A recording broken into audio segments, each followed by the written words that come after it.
নমস্কার, আমার গল্প পাঠ আসরে সবাইকে স্বাগত জানাচ্ছি। আজ আবার নিয়ে এসেছি আপনাদের সবার প্রিয় তারিণী খুড়োর কীর্তিকলাপ। আজ পড়ব শেঠ গঙ্গারামের ধন দৌলত নামের ছোট্ট গল্পটি। আমার এখন যে চেহারা দেখছিস, বললেন তারিণী খুড়ো, তা থেকে আমার ইয়াং বয়সের চেহারা তোরা কল্পনাই করতে পারবি না। কীরকম চেহারা ছিল আপনার খুড়ো? জিজ্ঞেস করলো ন্যাপলা। ধর্মেন্দারের মতো? যা যা, বললেন খুড়ো, ওরকম নাশপাতি মার্কা চেহারা নয়। টকটকে রং, ব্যায়াম করা পাকানো শরীর, জামা খুললে প্রত্যেকটি মাসল আঙুল দিয়ে দেখানো যায়। অ্যানাটমির চার্টের দরকার হয় না। আর ফিল্ম স্টারের কথা কি বলছিস? কত অফার পেয়েছে জানিস খুড়ো হিরো হবার জন্য। ইস, আর আপনি নিলেন না? বলল ন্যাপলা। অবশ্যই তখন তো বোধহয় সাইলেন্ট ছবি, তাই না? কে বললে সাইলেন্ট? আমি বলছি স্বাধীনতার কয়েক বছর আগের কথা। সাইলেন্ট ছবি তো ফুরিয়ে গেছে 30 সনের কিছু পরে। আপনি রিফিউজ করলেন? আলবাত, একবার একটা ছবিতে করতে হয়েছিল, তবে সেটা অন্য গল্প, আর একদিন বলবো। আসলে ফিল্মের হিরো হবার শখ আমার ছিল না।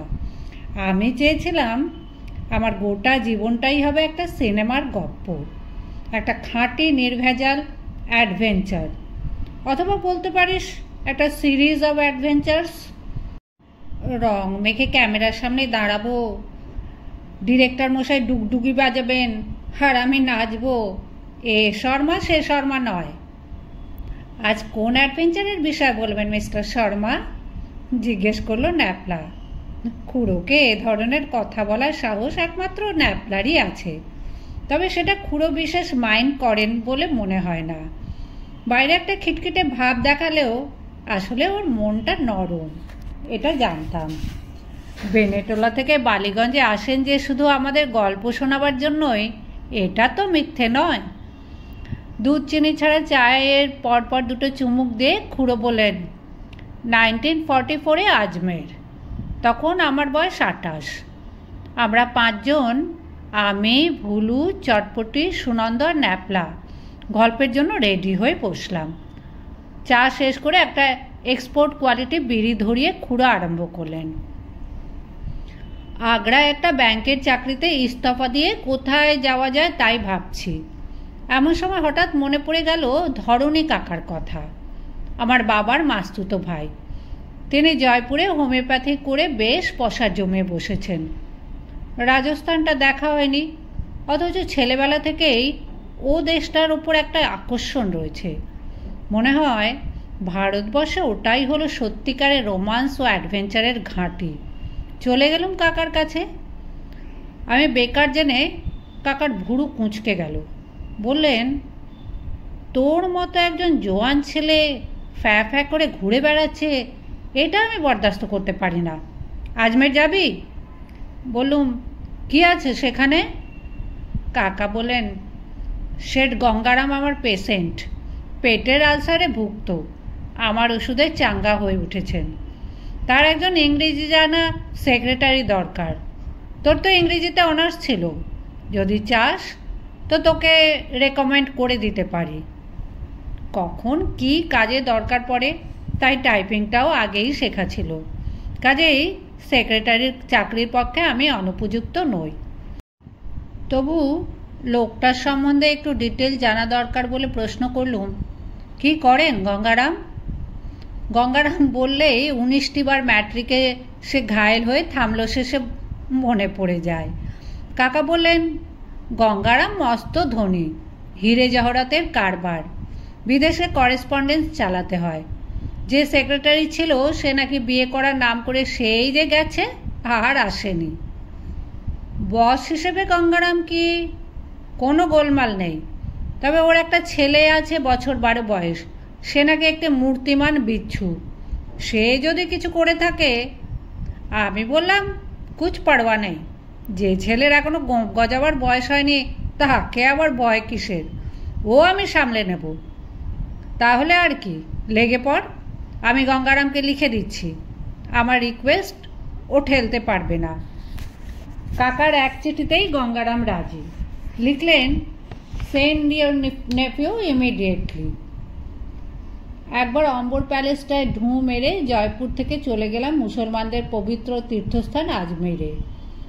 আকবর একটা প্রাসাদ বানিয়েছিলেন এই শহরে। আজমের থেকে 7 মাইল পশ্চিমে হিন্দুদের তীর্থস্থান পুষ্কর। সব মিলিয়ে যাকে বলে ঐতিহ্যে মহীয়ান। প্রথম রাত্রে থাকলাম সার্কিট হাউসে। কাকাই ব্যবস্থা করে দিয়েছিলেন। আনাসাগর নামে বিরাট লেকের ধারে এমন সার্কিট হাউস ভারতবর্ষে আর 2টি আছে কিনা সন্দেহ। বারান্দায় বেতে চেয়ারে বসে যে দৃশ্য দেখলুম তা জীবনে ভুলব না। হাজার হাঁস চড়ে বেড়াচ্ছে লেকে। পশ্চিমে তারাগড় পাহাড়, তার পেছনে টেকনিকালার ছবির মতো সানসেট হচ্ছে। শেঠ গঙ্গারামের গদি এবং বাসস্থান শহরের মধ্যিখানে হলেও বাড়ির ভেতরে একবার ঢুকে পড়লে সেটা আর বোঝার জো থাকে না। 27 বিঘে জমির ওপর বাড়ি, আর সেটাকে ঘিরে দুর্গের মতো পাঁচিল। 250 বছরের সোনাদানার ব্যবসা। ঘরে কত যে মহামূল্য রত্ন আর গয়নাগাটি আছে তার হিসেব নেই। সেই জন্যেই এই পাঁচিলের ব্যবস্থা। যদিও তাতেও যে 16 আনা সেফটি হয় না সেটা পরে বুঝেছিলাম, তবে সে কথা যথাস্থানে প্রকাশ্য। গঙ্গারামের সঙ্গে সকালে গদিতে দেখা করলুম। ভদ্রলোকের বয়স 60-65, ঘি খাওয়া নধর পরিপুষ্ট চেহারা। একবার বসে পড়লে উঠতে গেলে পাশের লোককে হাত ধরে হেল্প করতে হয়। আমায় দেখে প্রথম প্রশ্ন হলো, আর ইউ আ বেঙ্গলি? এ প্রশ্নের অবশ্যই একটা কারণ আছে, সেটা এখানে বলি। আগ্রায় থাকতে একদিন ব্যাংকে এক খদ্দের আসে। ভদ্রলোকের চেহারা এমনিতেই ভালো, তার ওপর এক জোড়া তাগড়ায় গোঁফ, তাতে এমন এক পার্সোনালিটি এনে দিয়েছে যে দেখেই ডিসাইড করলাম ও জিনিস আমারও চাই। 2.5 মাস লেগেছিল গোঁফের ওই শেপ আনতে। মাঝখানটা ভরাট আর পুরু, আর দুটো পাশ যেন দুটো হাতির সুর সেলাম ঠুকছে। কলকাতার বাঙালিদের মধ্যে থেকে গোঁফ জিনিসটা তখন প্রায় উঠেই গেছে, কিন্তু পশ্চিমে অনেকে ওটার খুব তোয়াজ করে, আর রাজস্থানে তো কথাই নেই। শেঠজিকে বললুম যে আমি বঙ্গ সন্তানই বটে, গোঁফটা নেহাত শখের ব্যাপার। ইংরেজিটা তো মোটামুটি বলতেই পারতুম। 2 বছর আগ্রায় থেকে হিন্দিটাও সড়গড় হয়ে গেছিল। তার উপর আদব কায়দাগুলো রপ্ত, স্বাস্থ্য ভালো, সব মিলিয়ে গঙ্গারাম খুশিই হলেন। বললেন, আমার বাড়িতেই তুমি থাকবে, সকালে বিকেলে আমার কাজ করবে, দুপুরটা আমি ঘুমোই, আর সন্ধ্যাটা তুমি আমার ছেলে টিউশনি করবে। ছেলে চালা, তবে পড়াশোনায় মন নেই, ভারী দুরন্ত। সঙ্গদোষে নষ্ট না হয় সেটা তোমাকে দেখতে হবে। উপযুক্ত পারিশ্রমিক আমি তোমাকে দেব, তবে একটা কথা, আমরা নিরামিষ খাই। মাছ মাংস খেতে চাইলে তোমাকে বাইরে গিয়ে খেতে হবে। অবশ্যই শাক সবজি ফল মূল দুধ মিষ্টিতে যদি তোমার অরুচি না হয় তাহলে বাইরে যাবার কোনো দরকার হবে বলে মনে করি না। নিরামিষ শুনে গোড়ায় মনটা দমে গেছিল, কিন্তু শেঠজির বাড়ি নিরামিষ রান্না এমনই সুস্বাদু, আর বাড়ির গরুর খাঁটি দুধের মালাই বালাইয়ের এমনই কোয়ালিটি যে মাছ মাংসের অভাব মিটিয়ে দিয়েছিল। গঙ্গারামের সব শুধু 7 ছেলে, তার মধ্যে 2টি অল্প বয়সেই মারা গেছে। 2টি আর্মিতে, 2টি বাপের ব্যবসায় যোগ দিয়েছে, আর ছোটটি হলেন শ্রীমান মহাবীর বিচ্ছু। আমার সঙ্গে কথা বলে গঙ্গারাম ছেলেকে ডেকে পাঠালেন।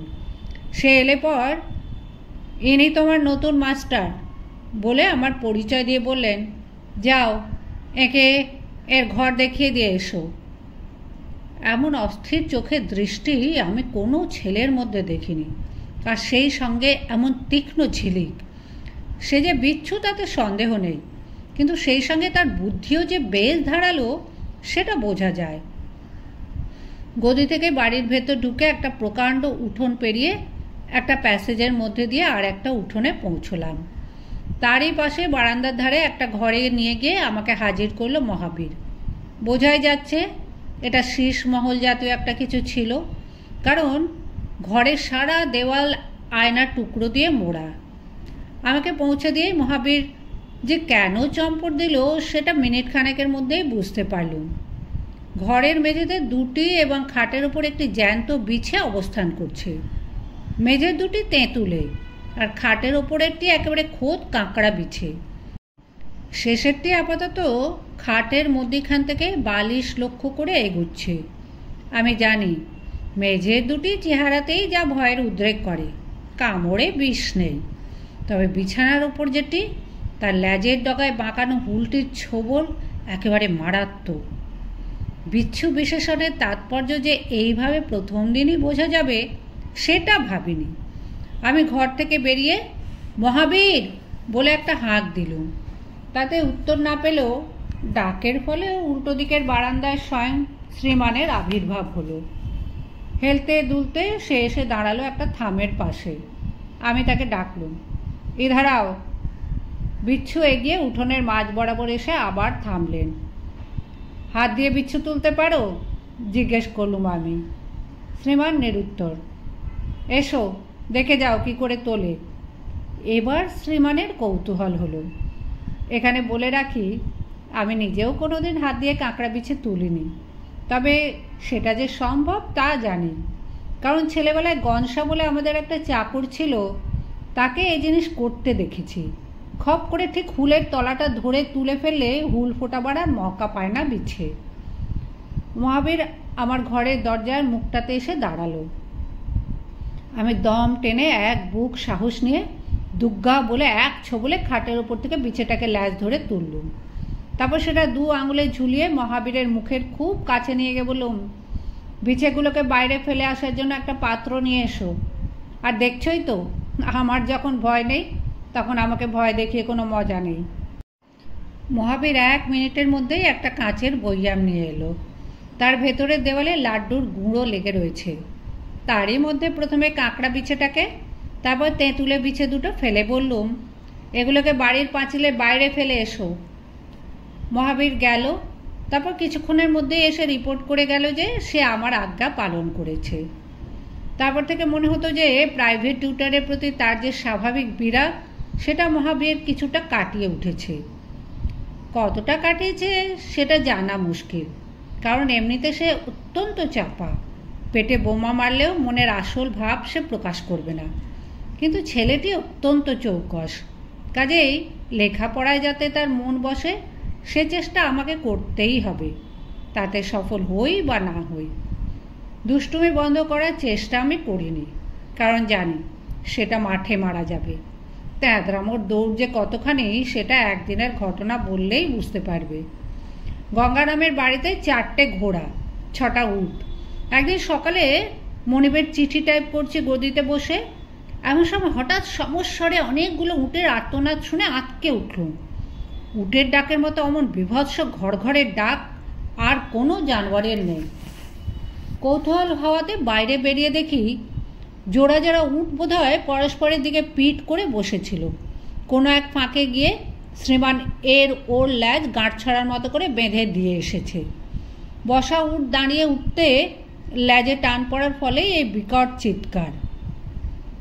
গঙ্গারাম এ ব্যাপারে ভয়ঙ্কর আপসেট হয়ে পড়াতে তাকে বুঝিয়ে বললুম যে এই ধরনের দুষ্টুমির বয়সটা মানুষের খুব দীর্ঘস্থায়ী হয় না। তোমার ছেলে যথেষ্ট বুদ্ধি আছে, সে পড়াশোনায় ভালো হবে এ গ্যারেন্টি আমি দিচ্ছি, তুমি চিন্তা করো না। এত বলার পর বাপ স্বস্তির নিঃশ্বাস ফেললেন। মহাবীরকে পড়ানোর টাইম ছিল সন্ধ্যা 7টা থেকে 9টা। একতলার পেছন দিকে আমার ঘরের উল্টো দিকে একটা ঘরে বসে পড়াশোনা হতো। আমি গিয়ে বসলেই বেয়ারা 1 গেলাস শরবত দিয়ে যেত। সেটা যে কিসের শরবত তা কোনোদিন ঠাহর করতে পারিনি, তবে বলতে পারি এমন সুস্বাদু সুগন্ধির শরবত আর কোনো দিন খাইনি। শরবত শেষ হতে না হতেই ছাত্র এসে পড়তেন। একদিন দেখি ছেলে আর আসে না। আমি ঘড়ি দেখছি থেকে থেকে 20 মিনিট হয়ে গেল, 25 মিনিট, 1 ঘন্টা, তবু সে আসে না। দেরির কী কারণ হতে পারে বুঝতে পারছি না। এমন সময় হঠাৎ শ্রীমান এসে হাজির। কি ব্যাপার বলো তো, জিজ্ঞেস করলাম তাকে। এত দেরি কেন? তোমায় একটা জিনিস দেখাবো তাই, বললেন শ্রীমান। বাবার নেশা পুরোপুরি না হলে ট্যাঙ্ক থেকে চাবি বার করতে পারছিলাম না। সর্বনাশ, বাবার ট্যাঙ্ক থেকে চাবি! শেঠজি যে গাঁজা জাতীয় একটা কিছু সেবন করেন সন্ধেবেলা সেটা জানতাম। কিসের চাবি জিজ্ঞেস করলাম আমি। সিন্দুকের, বললেন শ্রীমান বিচ্ছু। তারপর পকেট থেকে একটা জিনিস বার করে ঠক করে টেবিলের ওপর রাখলো। ল্যাম্পের আলোয় সেটা চোখ ধাঁধানো ঝলসানি আমায় থমকে দিল। জিনিসটা একটা সোনার লকেট, সাইজে ক্যারামের স্ট্রাইকারের মতো। মাঝখানে একটা আধুলি প্রমাণ সবুজ মণি, নির্ঘাত মরকত বা পান্না। তাকে ঘিরে আছে হীরের বলয়, আর তাকে আবার ঘিরে আছে সোনার সূক্ষ্ম কারুকার্যের মধ্যে বসানো চুনি আর পান্না। জাহাঙ্গীর বাদশার জিনিস ছিল এটা, চাপা গলায় বলল মহাবীর। 20 লাখ টাকা দাম। বাবা কাউকে দেখান না, কাউকে বিক্রি করবেন না। আর তুমি এটা সিন্দুক থেকে বার করে নিয়ে এলে? বাহ, এটা তোমাকে দেখাবো না? তোমার দেখা হলে আবার রেখে দিয়ে আসবো। আমি অবাক হয়ে একবার লকেটের দিকে, একবার মহাবীরের দিকে দেখছি। এমন সময় হঠাৎ একটা প্রশ্ন করে বসলেন শ্রীমান। টোটা সিংয়ের নাম শুনেছ? কে টোটা সিং? আসল নাম কেউ জানে না, ডাকু টোটা সিং। পুলিশ ধরে জেলে পুড়েছিল। ও জানলার গড়াত হাত দিয়ে বেঁকিয়ে পালিয়ে যায়। এবার মনে পড়ল, কোন একটা কাগজে পড়েছিলাম বটে। রাজপুত ডাকাত, রাজপুত্রেরই মতো চেহারা, ফর্সা রং, কিন্তু ডাকাতি করে মিশকালো ভিলদের সঙ্গে। ভারী রহস্যময় চরিত্র। পুলিশ জেরা করেও কিছু জানতে পারেনি। দুর্ধর্ষ সাহসী, আর বন্দুকের অব্যর্থ নিশানা। গায়েও নাকি প্রচণ্ড শক্তি। হঠাৎ টোটা সিংয়ের কথা জিজ্ঞেস করছো কেন? আমাদের বাড়িতে ডাকাত এলে মজা হবে। আমি তো বললাম, এসব কি বলছো তুমি? গোলাগুলি চলবে আর মজা হবে না? এসব কথা বলো না মহাবীর। যদি লোক খুন হয় সেটা কি খুব ভালো হবে? মহাবীর আর কিছু বলল না। তার উৎসাহের সঙ্গে আমার উৎসাহ মেলাতে পারলাম না বলে বোধ হয় সে কিছুটা হতাশ হলো। তাকে লকেটটা দিয়ে বললাম, যাও এটা রেখে এসো বাবার সিন্দুকে। মহাবীর বাধ্য ছেলের মতো লকেটটা নিয়ে বেরিয়ে গিয়ে আবার 5 মিনিটের মধ্যে ফিরে এলো। সেদিন আর তেমন জমিয়ে পড়াশোনা হলো না। রাত্রে শুয়ে শুয়ে লকেটটার কথা আর সেই সঙ্গে কি বিপুল ধন দৌলতের মধ্যে রয়েছি আমি, সেই কথাটা ভাবছিলাম। আমার ঘরের ওপরেই সেঠ গঙ্গারামের ঘর।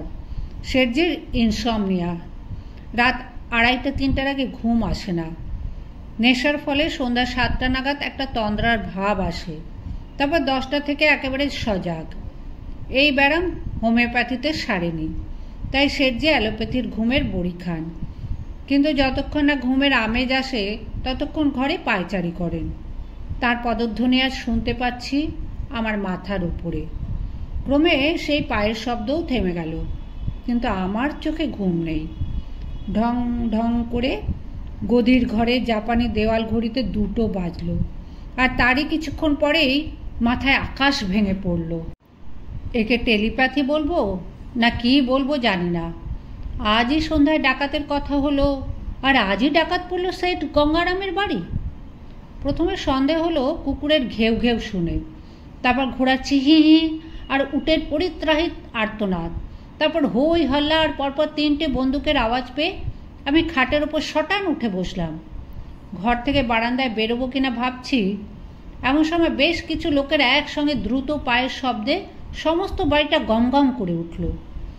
দরজা দিয়ে মুখ বাড়িয়ে ওদিকের বারান্দায় প্যাসেজের ভেতর দিয়ে বাইরের উঠোনের যে অংশটা দেখা যায় তাতে আলোক রশ্মির ছটফটানি দেখে বুঝলাম কে বা কারা যেন টর্চ ফেলছে। মাথায় রোগ চেপে গেল। শেঠজি আমাকে একটা রিভলভার দিয়েছিলেন, সেটা নিয়ে প্যাসেজের দিকে এগিয়ে গেলুম। বাড়িতে ডাকাত যদি পড়েই থাকে তো এভাবে কেঁচো হয়ে ঘরে বসে থাকলে বাঙালির মুখে যে কালি পড়বে। কিন্তু প্যাসেজ দিয়ে বেরোনো মাত্র একটা বন্দুকের গর্জনের সঙ্গে সঙ্গে বুঝলাম আমার কানের পাশ দিয়ে একটা গুলি বেরিয়ে গিয়ে পেছনের একটা কাঁচের জানলাকে চৌচির করে দিল। আমি বেগতিক দেখে মাটিতে হুমড়ি খেয়ে পড়লুম। গোলাগুলি চললে এটা যে প্রশস্ত পন্থা এটা আমার জানা ছিল। তাও উপর অবস্থাতেই হাত বাড়িয়ে রিভলভারের ঘোড়া টিপে একজন বন্দুকধারীর দিকে একটা গুলি চালিয়ে দিলুম। লোকটা আর্তনাদ করে কোমরে হাত চাপা দিয়ে অন্ধকারে অদৃশ্য হয়ে গেল। আজ অমাবস্যা, কিন্তু উঠোনের ওপরে ছাদ নেই বলে তারার আলোতে তবু কিছুটা দেখা যাচ্ছিল। এইভাবে কুরুক্ষেত্র চলল মিনিট 20। শেঠজির বাড়ি পাহারা দেওয়ার জন্য সশস্ত্র দারোয়ান ছিল গোটা 8 কাজেই যুদ্ধ যে শুধু একতরফায় ঘটেছে তা নয়। ক্রমে হল্লা, আর্তনাদ, গুলির শব্দ, পায়ের শব্দ ইত্যাদি সব কিছু থামার পর আমি আবার উঠে দাঁড়ালাম। তখন এদিকে ওদিকে বাতি জ্বলতে শুরু করেছে। ওপর থেকে মেয়েদের গলায় ঘোর বিলাপধ্বনি শোনা যাচ্ছে। যতদূর মনে হয় রেড সাকসেসফুল। মিনিট খানেকের মধ্যেই মহাবীর দৌড়ে নেমে এলো দোতলা থেকে। সে আমার ঘরেই যাচ্ছিল। মাঝপথে আমাকে দেখে থেমে গিয়ে পাকা খবর দিয়ে দিল, টোটা সিং ডাকাতের দল বিস্তর ধন রত্ন লুট করে নিয়ে চলে গেছে, ইনক্লুডিং শেঠজির সিন্দুক খুলে জাহাঙ্গীরের লকেট। শেঠজি নিজে নাকি বিপদ বুঝে গিন্নি ও মহাবীরকে নিয়ে ছাতে গিয়ে গা ঢাকা দিয়েছিলেন। তার 2 ছেলে প্রতাপ ও রঘুবীর বন্দুক নিয়ে ডাকাতদের বিরুদ্ধে রুখে দাঁড়িয়েছিল। দুজনেই জখম। এছাড়া 2টি প্রহরী মরেছে, আর একটির পায়ে গুলি লেগেছে। কিন্তু এখানেই গল্পের শেষ নয়। পুলিশের ডায়েরি ইত্যাদি যা করবার সে তো হলোই। এখানে বলে রাখি যে শেষ পর্যন্ত ইন্সপেক্টর যশবন্ত সিংয়ের এবং তার দলের লোকেরা জাহাঙ্গীরের লকেট সমেত চোরাই মালের অধিকাংশ উদ্ধার করেছিলেন। ডাকাত দলের 7 জন ধরা পড়েছিল, তবে টোটা সিং উধাও। কিন্তু এসবের আগে আমাকে জড়িয়ে যে ঘটনাটা ঘটল তার জন্য আমি মোটেই প্রস্তুত ছিলাম না। ডাকাতি 2 দিন পরে সন্ধ্যাবেলা। ছাত্র পড়ানোর ঘরে গেছি যথারীতি 7টার সময়। শরবতও খাওয়া হয়ে গেছে। এমন সময় অনুভব করলাম মাথাটা কেমন যেন ঝিমঝিম করছে। ছাত্র তখনও আসেনি। এদিকে ক্রমেই বুঝতে পারছি যে চোখের সামনের জিনিসগুলো দেখতে যেন রীতিমতো কষ্ট করে দৃষ্টি ফোকাস করতে হচ্ছে। কি যে হলো কিছুই বুঝতে পারছি না। শুধু এটুকু বুঝছি যে এ অবস্থায় পড়ানো অসম্ভব। এমন সময় শ্রীমান মহাবীর সিংয়ের প্রবেশ। তার হাতে একটা হলদে কাগজ, হ্যান্ডবিলের মতো। অবাক হয়ে দেখলাম তাতে আমারই ছবি। টোটা সিং, বলল মহাবীর। তার চোখ জলজল করছে। টোটা সিং? কি বলছে ছেলেটা পাগলের মতো? স্পষ্ট দেখছি যে আমার ছবি। সেই গোঁপ, সেই ঝুলপি, সেই নাক, সেই চোখ। টোটা সিং, আবার বলল মহাবীর। ঠিক তোমার মতো দেখতে। রাস্তায় দেয়ালে দেয়ালে ছবি আটকে দিয়েছে আজই দুপুরে। ধরে দিতে পারলে 2000 টাকা পুরস্কার। আমি সেই অবস্থাতেই কাগজটা ওর হাত থেকে নিয়ে চোখের একেবারে সামনে এনে নিচে লেখাটা পড়ার চেষ্টা করলুম। বড় করে লেখা টোটা সিংয়ের নামটা পড়তে কোনো অসুবিধা হলো না। আর সেই সঙ্গে ছবির মাথার উপরে লেখা রিওয়ার্ড ₹2000। পুলিশ তোমায় ধরতে আসবে, বলল মহাবীর সিং। কিষানলাল বলল ও পুলিশে বলে দেবে তুমি এখানে থাকো।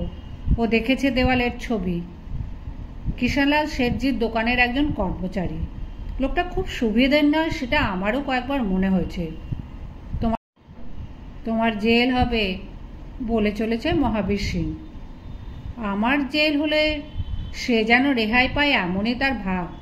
এই অদ্ভুত প্রায় বেহুশ অবস্থাতেও বুঝতে পারলাম যে এ ছেলেকে আমি বশ করতে পারিনি। সে আমার প্রতি যেমনই বিরূপ ছিল তেমনিই রয়ে গেছে। আমি আর চোখ খুলে রাখতে পারছিলাম না। জিভও জড়িয়ে আসছিল। তার মধ্যেই বুঝতে পারছি যে একটা বিশ্রী অবস্থায় পড়ে গেছি। চেহারায় যখন এতই মিল, তখন গঙ্গারামও আমাকে উদ্ধার করতে পারবেন কিনা সন্দেহ। শেষটায় হাতে হাত করা। ঘর থেকে বেরিয়ে টলতে টলতে উঠোন পেরিয়ে কোনো মতে আমার শীষমহলের বিছানায় শুয়ে পড়লাম। আর শোয়া মাত্র অঘোর ঘুম। পরদিন ঘুম ভাঙল পুরুষ মানুষের গলার শব্দে। ভারী গলায় কে যেন ইংরেজি হিন্দি মিশিয়ে কথা বলছেন আমার ঘরের কাছেই। আমাদের ডেফিনেট ইনফরমেশন আছে এ বাড়িতে সে লোককে দেখা গেছে। আমরা সার্চ করে দেখতে চাই। 26টা ঘর এই হাভেলিতে। লুকোবার জায়গার কি অভাব আছে? আমি প্রমাদ গুনলাম। কথার সঙ্গে সঙ্গে পায়ের শব্দে এগিয়ে আসছে আমারই ঘরের দিকে। এবার গঙ্গারামের কাতর কণ্ঠস্বর শোনা গেল। এ বাড়িতে টোটা সিং লুকিয়ে থাকবে আমারও জানতে? এটা কি করে সম্ভব হয় ইন্সপেক্টর সাহেব? দরজার বাইরে লোক। আমি বিছানায় কনুয়ে ভর করে আজ শোয়া। আমার গলা শুকিয়ে গেছে, বুকের ভেতর ধরফরানি, এখনও মাথা ভার। কাল যে কী হলো এখনও বুঝতে পারছি না। চৌকাঠ পেরিয়ে এক পা ঢুকে এলেন উর্দি পরা দারোগা। আমার দিকে এক ঝলক দৃষ্টি দিয়ে সরি বলে বেরিয়ে গেলেন। পায়ের শব্দ এবং কণ্ঠস্বর বারান্দার ডান দিক দিয়ে মিলিয়ে এলো। আমার মাথা ভোঁ ভোঁ করছে। তাহলে কি কালকের ছবিটাও মহাবীরের আর একটা বিচ্ছুমি, শুধু আমার মনে একটা প্যানিক সৃষ্টি করার জন্য? আমি বিছানা ছেড়ে উঠলাম। দেওয়ালের দিকে চোখ গেল। দেওয়ালের সর্বাঙ্গে আয়নার টুকরো, তাতে আমার মুখের ছায়া পড়েছে। একটা নয়, অগুন্তি। কিন্তু এ মুখ যে বদলে গেছে। আপনা থেকে আমার হাতটা মুখের ওপর চলে এলো। কোথায় আমার টোটা মার্কা তাগড়ায় গোঁ? আমি যে ক্লিন সেভেন। আর আমার মাথার চুলের একই দশা, এ যে প্রায় কদম ছাঁট। দোরগোড়া এখন দাঁড়িয়ে মহাবীর সিং, তার চোখে মুখে শয়তানি হাসি। কাল শরবতে কি ছিল সে জিজ্ঞেস করল। কি ছিল? বাবার 4টে ঘুমের বড়ি। তুমি ঘুমোলে পর দাদার খুর দিয়ে আমি তোমার গোঁফ কামিয়ে দিই আর কাঁচি দিয়ে চুল ছেঁটে দিই, না হলে তোমায় ধরে নিয়ে যেত। এখন ওরা বুদ্ধু বনে যাবে। আমি অবাক হয়ে চেয়ে রইলাম মহাবীরের দিকে।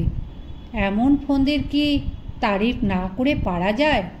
আর সে যে সত্যিই আমার বন্ধু, তার এর চেয়ে বড় প্রমাণ কি আর আছে? সাবাস মহাবীর। আমি এগিয়ে গিয়ে বন্ধুর পিঠ চাপড়ে বললাম, জিতে রহো।